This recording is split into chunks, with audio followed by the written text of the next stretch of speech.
کیا کوہ کاف میں جنات موجود ہیں؟ کچھ واقعات میری زندگی میں آئے ہیں۔ خواب کیا ہے؟ خواب کی حقیقت کیا ہے؟ خواب تو جادو بتا دیتے ہیں۔ نیند کوئی اچھی آ جائے، کوئی ٹپ بتا دیں۔ ایک لفظ ہے قرآن پاک، یہ نیند کا بٹن ہے۔ کیا یہ 300 دفعہ اللہ اکبر کی تسبیح یہ آپ کی زندگی کا پہلا وظیفہ تھا؟ کوئی ایسا طریقہ بتائیے کہ جس سے آج کل جو نیند کے مسائل ہیں، دن رات لوگ کام کرتے ہیں لیکن کہتے ہیں کہ ذہنی تھکاوٹ بھی ہو، جسمانی تھکاوٹ بھی ہو، نیند اچھی آنی چاہیے لیکن نیند اچھی نہیں آتی، لوگ بہت پریشان ہیں، نیند کوئی اچھی آ جائے، اس حوالے سے کوئی ٹوٹکا، کوئی ٹپ بتا دیں۔ کچھ روحانی ٹوٹکے ہیں۔ ایک تو دل پہ ہاتھ رکھ کے 11 بار یا باعث ہو یا نورو ڈوب کے پڑھیں، مشین کی طرح نہیں۔ جی۔ اور دوسرا ایک لفظ ہے قرآن پاک کا، کہف، بس اسی کو ٹھہر ٹھہر کے پڑھتے رہیں، کہف کہف کہف، یہ نیند کا بٹن ہے۔ دوسری، ناف میں تیل لگائیں سرسوں کا، ناک میں تیل لگائیں سرسوں کا، اندر کر کے حلق میں چلا جائے کوئی حرج نہیں، کیونکہ لوگ ویسے بھی اس کو کھانا مفید ہے۔ اور پاؤں اور تلووں کو اور پنڈلیوں کو اچھی طرح 3 منٹ 5 منٹ تیل کی مالش کریں۔ جی جی۔ ہم کچھ تدبیریں ایسی اختیار کر لیں جس سے نیند بہت اچھی آتی ہے اور صحت مند نیند آتی ہے انشاءاللہ۔ ہمارے یہاں پر انسانوں میں ایک بڑی کشمکش رہتی ہے ہر وقت، شروع سے آدم علیہ السلام سے لے کر آج تک، جنات کی ایک پردہ جو اللہ نے انسان اور جنات کے درمیان میں رکھا، انسانوں میں بہت زیادہ، اور ہمارے یہاں بڑے سوال اٹھتے رہتے ہیں کہ جنات کہاں ہیں، کیسے رہتے ہیں، اور ایک بڑا خاص سوال اٹھتا ہے کہ کیا کوہ کاف میں جنات موجود ہیں یا نہیں ہیں، کہ یہ کہانی ہے صرف، اس کے بارے میں تھوڑا سا فرمائیے۔ اصل میں کوہ کاف کی پریاں مشہور ہیں۔ کوہ کاف جو ہے یہ چیچنیا کو کوہ کاف کہتے ہیں، وہ ایک پٹی ہے جی۔ اس کو، وہاں حسن و جمال بہت زیادہ آج بھی ہے، اس کی وجہ سے اس کا نام کوہ کاف ہے۔ ویسے کوہ کاف جنات کا قیام، جنات کا رہنا تو پوری کائنات میں ہر جگہ ہے، جی۔ وہ آبادیاں ہیں، وہ ویرانہ ہے، وہ جہاں بھی ہیں وہاں جنات رہتے ہیں۔ آپ کے ہمارے گھروں میں جنات رہتے ہیں۔ جی۔ اچھا، کچھ جنات ایسے ہوتے ہیں کچھ جو شریر ہوتے ہیں، کچھ شریف ہوتے ہیں، نیک ہوتے ہیں، وہ پھر جہاں شریر رہیں تو وہ شرارتیں کرتے ہیں، جہاں نیک رہیں تو وہ عبادات اور دعائیں کرتے ہیں۔ کچھ واقعات میری زندگی میں آئے ہیں، بہت واقعات آئے ہیں جنات کے۔ ایک واقعہ یہ بھی ہے ان واقعات میں کہ جہاں شریف لوگ، نیک لوگ جنات رہتے ہیں، اگر ان کے گھر والے انہیں تنگ کریں تو بہت زیادہ تنگ کرتے ہیں، کہ تاکہ یہ تنگ کرنے سے باز آ جائیں۔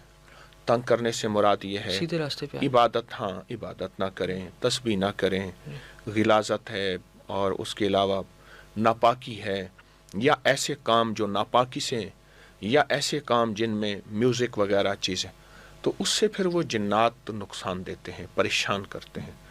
اور جب ان لوگوں کو کہا گیا کہ آپ یہ چھوڑ دیں، انہوں نے چھوڑا تو وہی جنات ان کے دوست بن گئے۔ جی۔ جنات دوست بھی ہوتے ہیں، جنات دشمن بھی ہوتے ہیں، اور دوست ہم خود بناتے ہیں، دشمن ہم خود بناتے ہیں، لیکن الزام سارا ہم جنات کو دیتے ہیں۔ جی، بہت اچھا۔ ایک ایسا تشویشناک سوال جو اکثر لوگ بہت زیادہ عام ہوتا جا رہا ہے کہ خواب کیا ہے، خواب کی حقیقت کیا ہے؟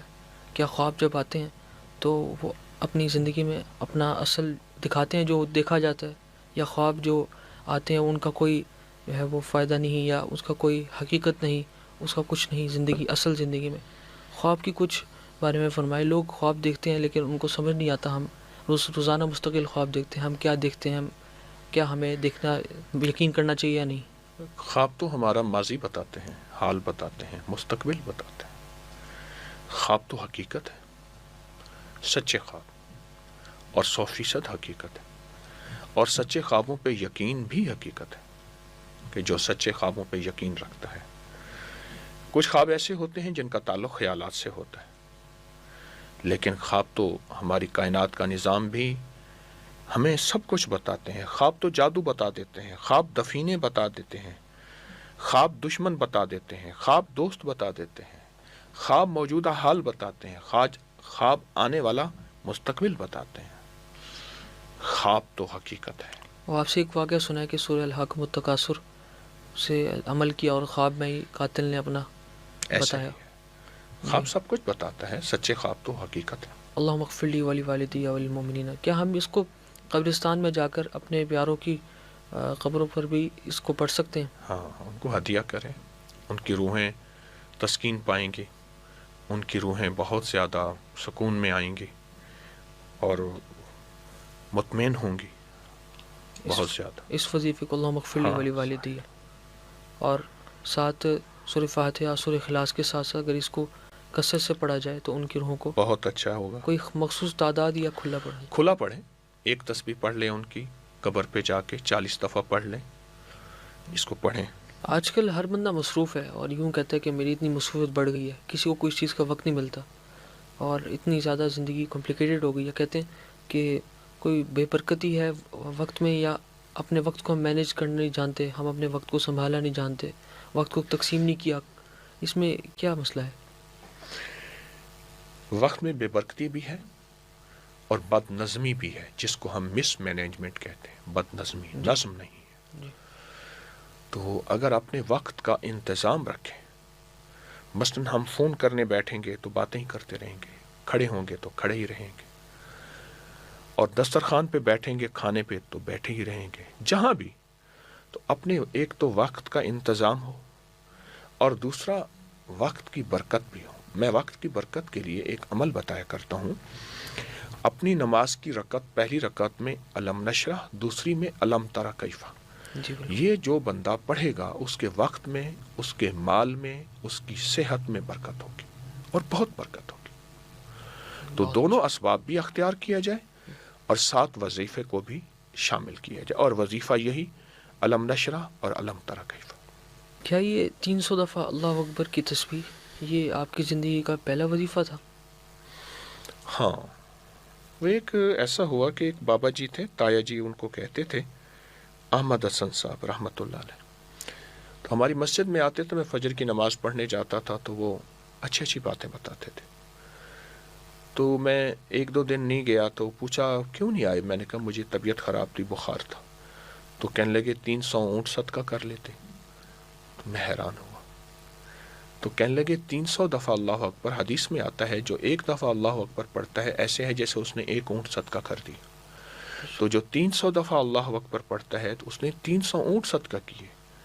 ایک اونٹ صدقہ کریں، بلائیں، مصیبتیں، پریشانیاں ٹل جائیں، اس تصور کے ساتھ کہ 300 اونٹ میں صدقہ کر رہا ہوں.